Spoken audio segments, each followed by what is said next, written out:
Now, suspended Ekurhuleni Acting Police Chief Brigadier Julius Mkhwanazi is expected to respond to allegations levelled against him at the Madlanga Commission this morning. Let's go back to Sakina and our reporter Canny Maphanga at the Brigitte Mabandla Justice College in Tshwane for more. Sakina, good morning again.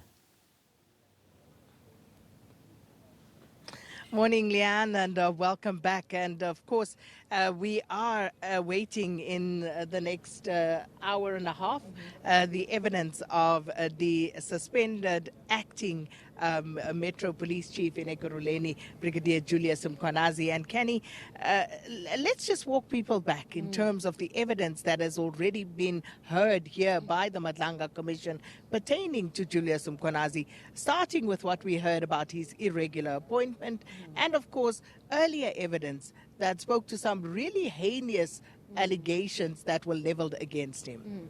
Well, initially what was thought is that this allegation relating to the city of Ekurhuleni was limited to Mkhwanazi's alleged dealings with Vusimuzi Cat Matlala through Matlala's private security firm, that is Cat VIP Protection Services.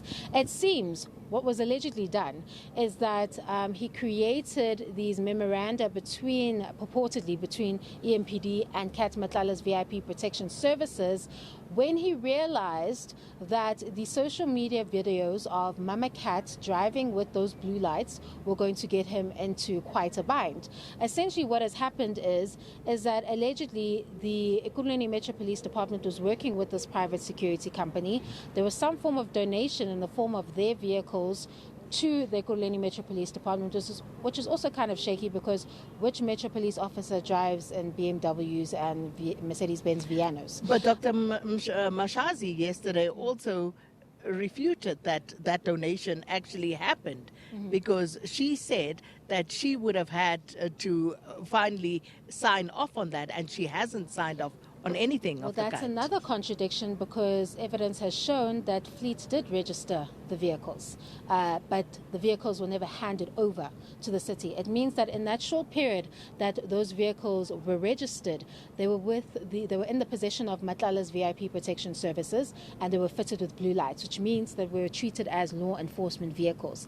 And one can only wonder what those vehicles were getting up to during that period, what they were allegedly transporting, if that was the case, and what they were conducting with those vehicles, because they would have been uninterrupted vehicles throughout that period because they would have enjoyed blue lights. And we've heard that there was a sinister attempt to try and formalize this agreement, acting like there was some form of gap in Metro Police services that only this particular company could cover.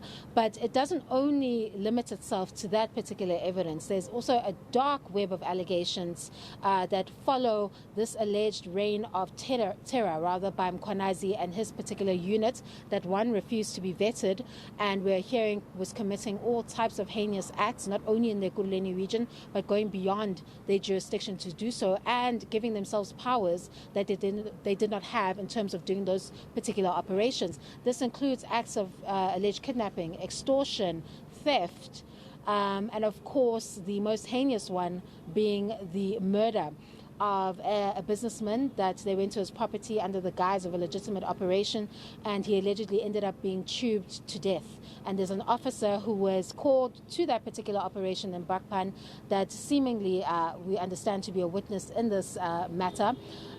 He was the one who fingered Mkhwanazi as the person who instructed him to allegedly dispose of the body. And it was Mkhwanazi who allegedly guided the team once they had committed such a heinous act on how to allegedly clean up the scene by taking the remains to a dam or a river. That is the kind of allegations that we're dealing with here that he has to answer to. Very serious allegations of him running an alleged parallel structure of gross criminality within the city of Ekurhuleni, him affording himself a rank, assigning it to himself, and really being this kind of individual that was kind of unruly within the city of Ekurhuleni and had it engulfed in this environment of alleged corruption and criminality. So there you have it, Leanne. Those just some of the allegations that the suspended Ekurhuleni Metro Police Chief, acting Police Chief Julius Mkhwanazi will have to answer to. And they are serious allegations with serious consequences. And it's going to be interesting to see what defence he puts forward when he takes the stand today. Back to you, Leanne. All right, Sakina, thank you. Thanks so much to you and Canny for doing an amazing job there, just helping, bringing us all up to speed with what is going on at the Madlanga Commission.